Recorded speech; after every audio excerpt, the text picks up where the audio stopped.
Welcome to the Ice Age Sleep Podcast. We're so glad you're here.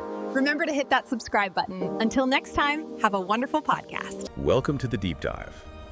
Today, we are wrestling with, well, what feels like the most persistent and honestly beautiful paradox of being human. You look out at the world and, you so often see individual struggle, competition, this whole imperative of self-interest. The survival of the fittest idea, right? Exactly. It seems to define the daily hustle. And yet, if you just step back for a second. The reality is something totally different. Completely. The massive, complex, organized cooperation it takes for a modern society to even function. I mean, from global logistics to a local hospital. That is the absolute bedrock we're all built on. It's a colossal and often silent act of societal support. And that tension, it's not just, economic or political. It's fundamental. It's biological. How did we get here? How, in the face of this brutal evolutionary history where it seems like selection would favor the most aggressive individual? How did we end up developing these deep-seated, organized structures to support the sick, the elderly, the vulnerable, even, the most vulnerable, like children or orphans? So today we're examining how human beings moved from what looks like simple genetic self-interest to these incredibly complex structures of social care. Our sources for this deep dive are, well, they're exceptionally rich. We've been pulling from evolutionary biology, tracking that gene's eye view of selection. And then moving through anthropology to try and understand the social contracts of our ancestors. And then finally, we're landing in political philosophy and even legal theory, looking at justice and this powerful, but often forgotten concept of fraternity. So our mission here is really twofold. First, to uncover the key biological and cultural mechanisms that explain why cooperation emerges in the first place, identifying all those different levels where selection might be acting. And second, to trace how that imperative for care, for looking after one another, has been, codified, both historically and legally, to create the structures of justice that try to enforce social responsibility in the world today. Okay, so to understand the architecture of altruism, we have to start with the problem that almost breaks the theory of evolution itself. Darwin's dilemma. Darwin's dilemma. Even as he was laying the groundwork for natural selection, he struggled intensely with how things like cooperation, altruism, and especially a moral sense could possibly evolve. It's true. The whole engine of natural selection, as he first conceived it, it really relied on the individual's struggle for existence. Right. One person against another. So if an organism sacrifices its resources or, even its life for another, it's reducing its own individual fitness. And that makes the genes responsible for that sacrifice less likely to be passed on. It's a dead end, evolutionarily speaking. It seems like it should be. And Darwin, in The Descent of Man, he wrestled with this. He never really abandoned his conviction that selection acts primarily on the individual. And this remained a huge intellectual sticking point for, a century? Oh, easily. It created such a crisis in biology that in 1959, the famous geneticist H.J. Muller, he issued this challenge. He said, 100 years without Darwin are sufficient. Wow. And that quote, it just perfectly captured the turmoil. Biologists felt like they needed new tools to explain social behavior because the old framework of just individual selection, it just wasn't cutting it. So the 1960s, this is when the intellectual revolution really kicks off. It is. And the theory that had sort of emerged to fill that void was something called group selection. The idea that selection could act for the good of the species. Exactly, for the good of the population. But it came under this severe and very effective attack. So why was it so appealing in the first place, and then why did it fall apart? Well, it's appealing because it's intuitive, We see groups surviving, but the math behind it was incredibly unstable. Okay. George Williams, in his huge 1966 work, Adaptation and Natural Selection, he argued against it just vehemently. He said genuine group selection only happens in these very, very rare cases. And the problem is? The problem is always the cheats. The freeloaders. The group definitely benefits from altruism, but within that group, any individual who accepts the benefits without paying the cost, They're always going to do better. they will always thrive and out-reproduce the altruists, so they quickly dismantle the collective good from within. Individual selection is it's faster and stronger than group selection. Okay, so if selection isn't operating for the good of the group, and it struggles to explain the sacrifice of the individual, the focus had to shift. It had to. It shifted to a more fundamental level. To the gene. Precisely, the level of the gene. This marks the rise of the gene's eye view, which of course Richard Dawkins would later popularize. But the real theoretical architecture, that was built by William Donald Hamilton. In 1964, with his theory of inclusive fitness, most people know it as kin selection. Okay, let's unpack kin selection, because this really is the ingenious solution to Darwin's dilemma. It lets altruism thrive without, defying the logic of selection. The core principle is that the gene, not the organism, is the unit of self-interest. This selfish gene. Right, so an altruistic act is favored by selection if the cost to the individual's fitness is less than the benefit to the recipient, but, and this is the key, weighted by the degree of genetic relatedness. So you're not saving your brother, you're saving the copies of your genes that are inside your brother. That is exactly it. An altruistic gene can thrive if it ensures the survival of copies of itself residing in your relatives, even if the individual organism carrying that one gene dies in the process. And this isn't just a metaphor. It can be quantified, which is what gave the theory so much power. Yes. For full siblings, your degree of kinship is about 1/2. You share about half your genes. Okay. Between you and your grandparents, it's 1/4. For first cousins, it's 1/8. So if you perform an act that costs you, say, 1 unit of fitness... But it saves 3 of your siblings. 3 times 1/2 equals 1.5 units. The overall fitness of the gene that codes for that sacrifice actually increases. It's a beautifully elegant biological accounting system. And we see the most extreme version of this playing out in the insect world, the Hymenoptera, right? Ants, bees, wasps. Oh, absolutely. Those colonies are often called superorganisms. The individual members, especially the sterile workers, they'll engage in suicidal attacks or give up reproduction entirely. Which is the ultimate sacrifice. It's the ultimate proof of kin selection.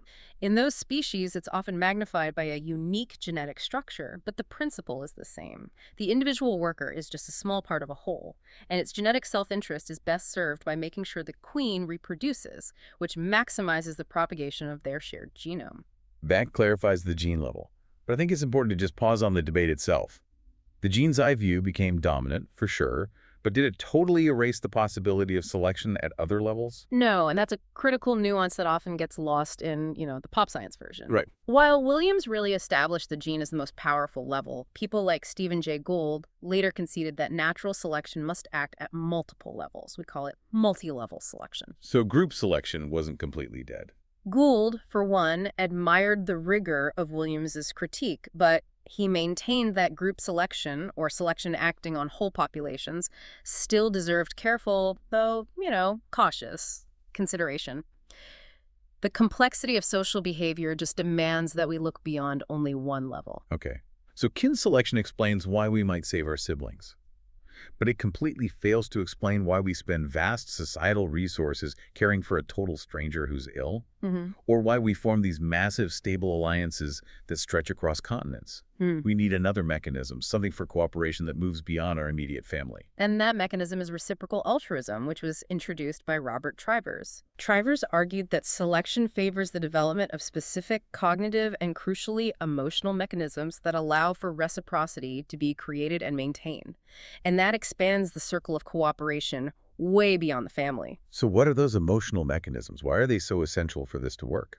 Well, Trivers pointed out that our whole complex emotional system feelings like anger, pride, shame, guilt, these are fundamental biological adaptations designed to support reciprocal altruism. They're like enforcement tools. They are.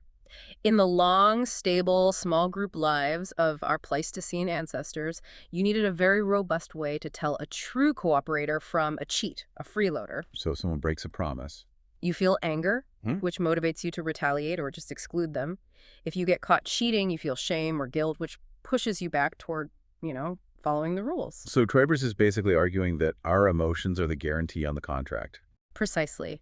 Emotion stops purely rational self-interest from dictating every single immediate decision.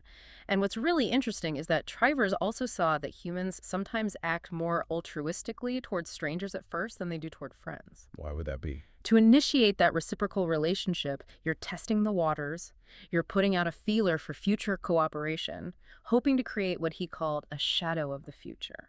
And that concept, the shadow of the future, that brings us right into the world of game theory.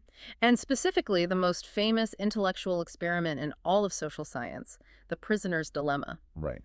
In its simple one-shot form, the prisoner's dilemma is just a stark illustration of how individual rationality can clash just brutally with the collective interests. So you have two players, they're arrested, they can either cooperate, stay silent, or defect, which is confessing. And if both of them cooperate, they both get a minimal sentence. That's the best collective outcome. But if one defects and the other cooperates, The defector walks free, and the cooperator gets the maximum jail time. The suckers pay off. the suckers pay off. And the logic is just inescapable. Because you don't know what the other person's going to do, the safest, most rational move for you as an individual is always to defect. It minimizes your maximum potential loss. Correct. So pure rational self-interest leads both players to defect, and they both end up with a suboptimal outcome, say 10 years each, instead of the 1 year they could have gotten together. So rationality destroys cooperation, at least in a single interaction. It does.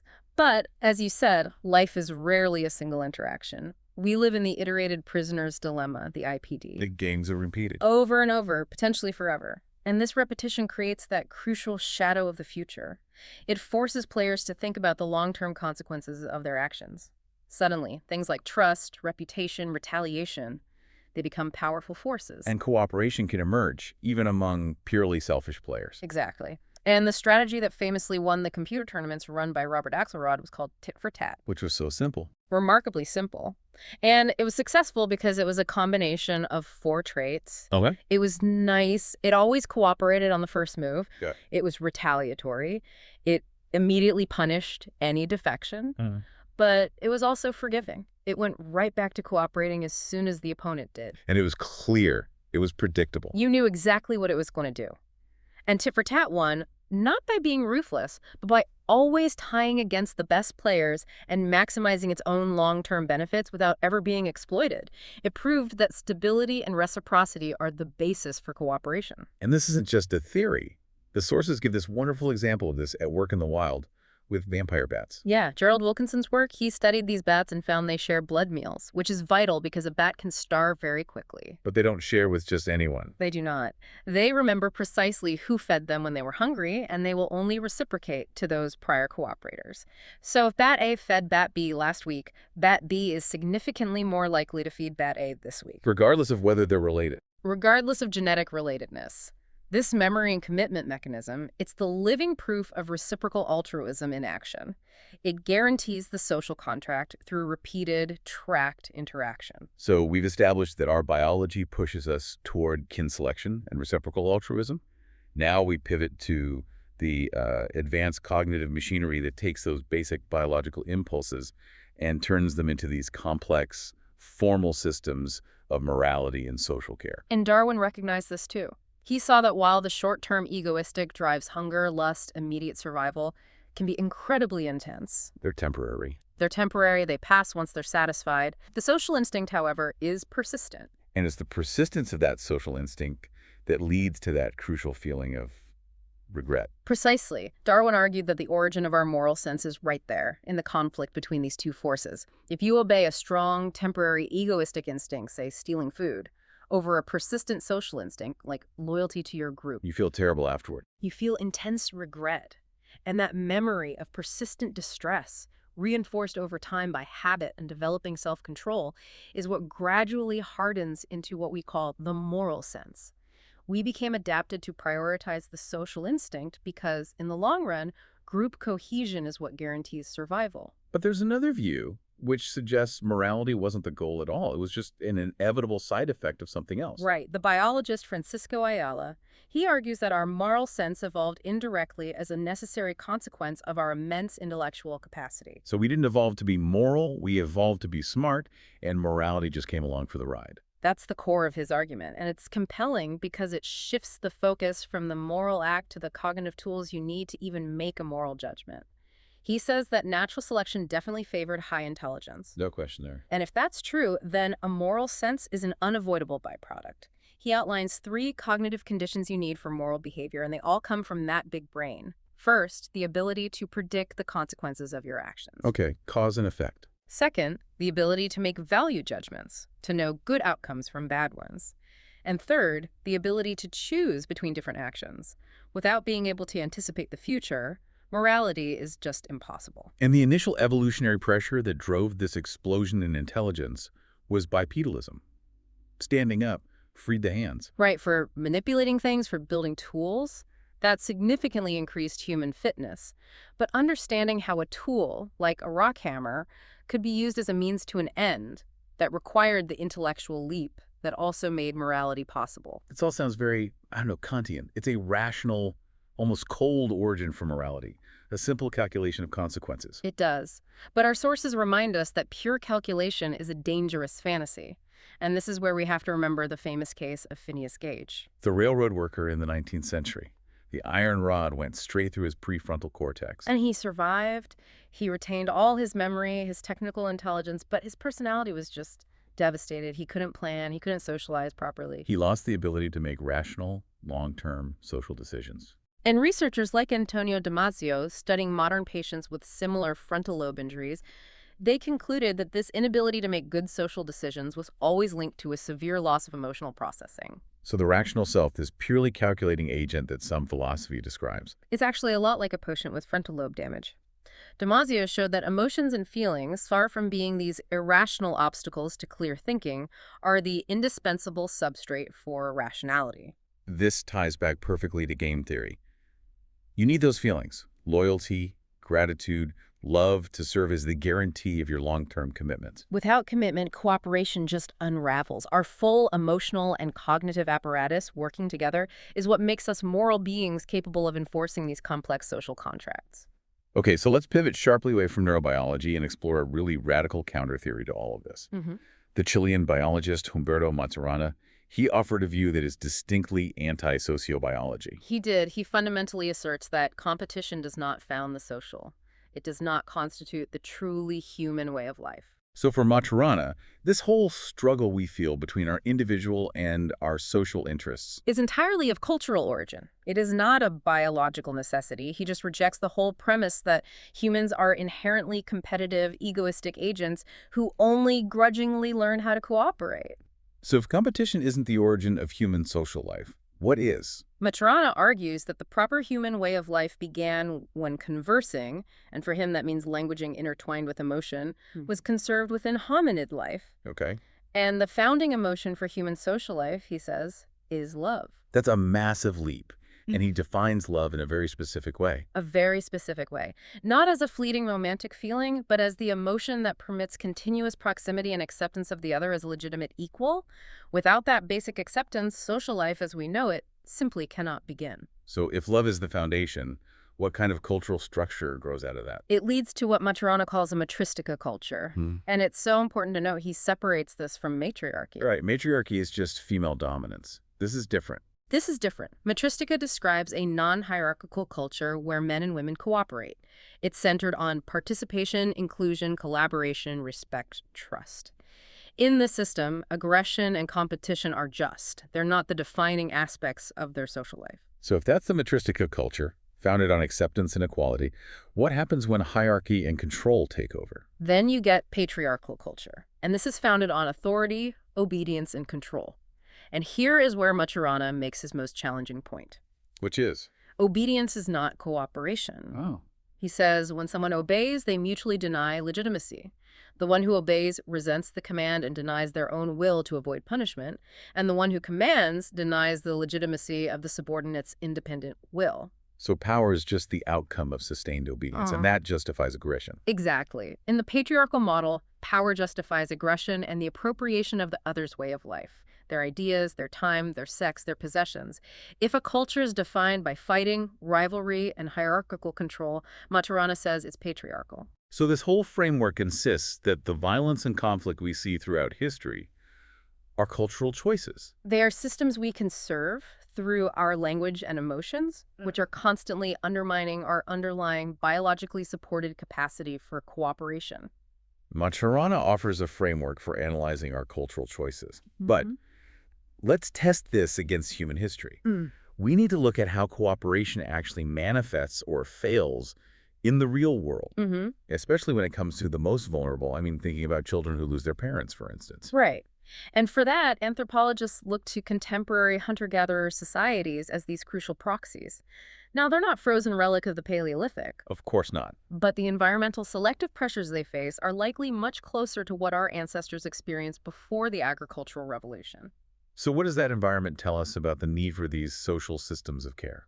Well, life history theory highlights that these populations suffer from very high extrinsic mortality. What does that mean exactly? It's a crucial distinction. It means their low life expectancy isn't due to, natural decline from old age. It's due to environmental accidents. Like injuries during a hunt or climbing for honey? Or sudden, deadly infections in a tropical environment. Mhm. If you live in a world with high extrinsic mortality, the threat of a parent dying suddenly is constant. So the vulnerability of children, the problem of the orphan, this is an ancient chronic challenge that would have shaped our earliest social structures. Absolutely. If parents are often dying unexpectedly, then robust mechanisms of alloparenting and collective care are not just, nice altruistic things to do. They are evolutionary necessities. The whole structure of their societies has to reinforce cooperation. And it does. We see high levels of egalitarianism, including gender equality and high fluidity, where both men and women have power over where they live. This fluidity lets groups shift rapidly and ensures that if a tragedy strikes one family, The social net is strong enough to absorb the orphan members without collapsing. the cooperative structure isn't an accidental nicety. It's an essential adaptation to guarantee collective survival in a very, very risky world. And this ability to build these complex social nets, it's tied to our unique capacity for accumulative culture. Which is really the human superpower. The ability to progressively build on, refine, and recombine previous technologies across generations. So going from a sharpened stone to a complex bow, or eventually to a printing press. Exactly. This cumulative innovation is unique to our species, and it absolutely requires robust long-term cooperation to share and transmit increasingly complex knowledge. Chimpanzees, for example, they use tools, but they don't show this kind of exponential, cumulative technological growth. The greatest cultural shift in our history, of course, was the agricultural revolution. Yeah. And it's always presented as this great leap forward, the beginning of civilization. But the sources reveal this profound paradox about that Neolithic transition. It was, at least initially, a disaster for public health. A massive public health catastrophe. The shift to agriculture actually worsened human health outcomes. Mortality went up, parasitic infections exploded because of higher population density and poor sanitation. And average height actually decreased. It did, across many populations. Now, humans eventually adapted to live with these new problems, but that initial adoption of a sedentary, high-density farming life placed enormous new stresses on the human body and on the social system. So the very thing that allowed us to feed more people agriculture also made the people we were feeding less healthy. Which required an even stronger social commitment to care for that increased disease burden. It cemented the necessity for cooperation, not just for hunting, but now for surviving disease and managing conflict over fixed resources. And as cooperation formalized into institutions, the fragility of these systems became starkly apparent. We have these fascinating, if disturbing records about the institutional architecture of care in 19th and 20th century Brazil, specifically at the Santa Casa de Misericordia in Porto Alegre. Right. This institution was a major charity. It cared for the poor and the destitute. And its records give historians these invaluable and often painful insights into social life during the late slavery period. And crucially, the Santa Casa kept records of expostos, or abandoned children. Yes, and this provides a very specific lens into Black maternity and childhood vulnerability, especially after the 1871 Ley de Ventre Libre, the law of free birth. Which declared that children born to enslaved women were technically free, but they often remained indentured to the mother's owner until their 20s. It created an impossible situation, a bureaucratic nightmare for these institutions. The rise in the expostos records suggests the extreme difficulty that enslaved mothers faced trying to protect their newly free but still dependent children from brutal servitude or neglect. The Santa Casa's records become this essential source for understanding the true human cost of that legal ambiguity. And the immense pressure placed on maternity in the final decades of slavery. And it highlights that where you have organized charity, you often have systemic, calculated neglect and violence, sometimes from those professing to be benevolent. This is the dark instrumentalization of charity. Yes. Slave owners would sometimes donate enslaved people who were physically or mentally ill to the Santa Casa. So they could camouflage blatant abandonment, getting rid of an economic liability, as a virtuous act. Exactly. They earned symbolic capital while disposing of the needy. The very institution of care was perverted into a dumping ground for those who no longer served an economic purpose. And this denial of humanity, it extended into the very documents meant to grant freedom. The sources talk about this phrase, often found in freedom papers, as if born free from the maternal womb. It's referred to as the lie of amnesia. Legally, it ensured their freedom was irrevocable, but it carried this terrible psychological command. It was an appeal from the slave owners to the formerly enslaved person to just forget. To forget the trauma, the suffering, the violence of their past. This practice of inducing amnesia was customary among enslavers. It was a denial of historical reality designed to preempt any thought of vengeance or redress or reparations. It forced the victim to deny their own history just to achieve peace. And if that kind of systemic neglect is horrific, the ultimate failure of fraternity happens when the state, the highest architecture of cooperation, turns inward and becomes the instrument of calculated destruction. We see this in the horrifying example from the Second World War. Children, particularly those with disabilities, were systematically targeted and murdered, not in combat, but by state-sanctioned institutional violence. They were killed by starvation or lethal injection, cynically carried out under the guise of specialized clinical care. It demonstrates the absolute moral corruption of state power, where the very concept of social care is weaponized to justify the ultimate abandonment of the vulnerable. It proves that our advanced cooperative structures can, and sometimes do, revert to pure barbarism. Those historical failures are a reminder that cooperation is never guaranteed. In the modern era, our societies try to legislate care, to codify social responsibility. And this is where we return to that famous triad from the French Revolution: liberty, equality, and fraternity. Historically, legal structures focused almost exclusively on liberty, so individual rights and autonomy and equality, equal treatment under the law. Documents like the 1789 Declaration were powerful. But fraternity, this notion of social solidarity, of brotherhood, was largely left silent. It was deemed too amorphous, maybe too demanding, or perhaps too religious for statecraft. It was the missing third leg of the triangle. It wasn't until the massive global rupture of World War II that the international community formally resurrected it. Right. The 1948 Universal Declaration of Human Rights explicitly brought it back. It mandates that all human beings should act towards one another in a spirit of brotherhood, fraternidade. And philosophically, figures like Chiara Lubitsch championed fraternity, viewing it as an epistemological concept. That's a very specific term, epistemological. We usually use that for how we gain knowledge. How does fraternity function as a concept of knowing?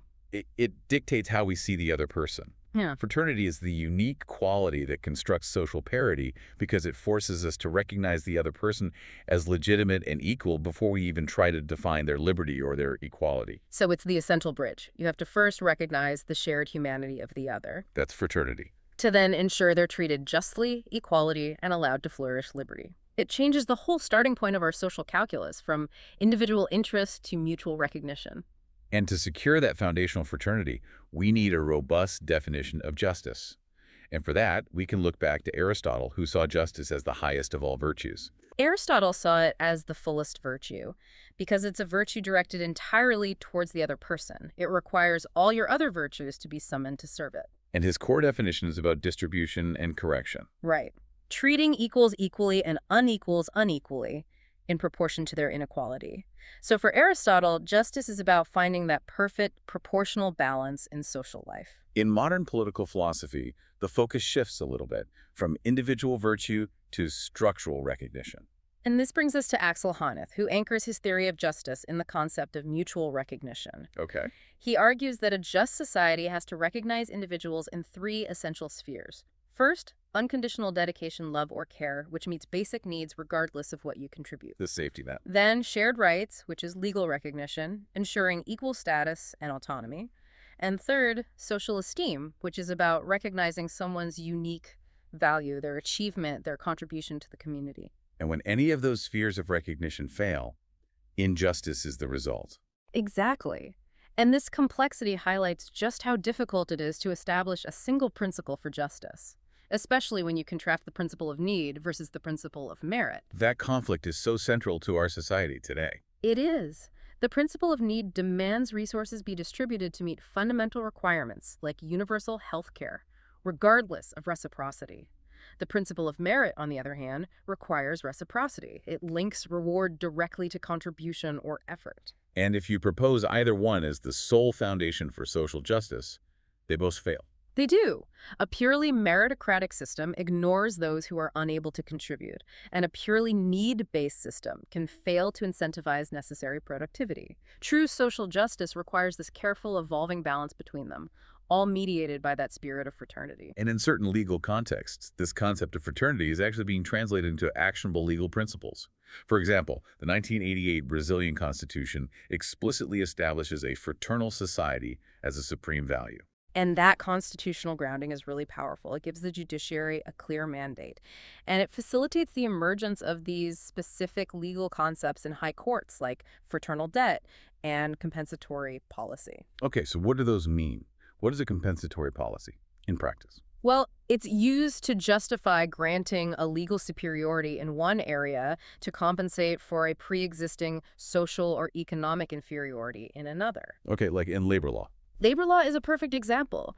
The legal system grants greater rights to employees over employers in things like termination or contract disputes, specifically to compensate for the employee's inherent economic and social vulnerability in that relationship. And another classic example is maternity leave. Right, granting women extended maternity leave legally compensates them for the biological burdens that might otherwise put them at a profound disadvantage compared to men in the workplace.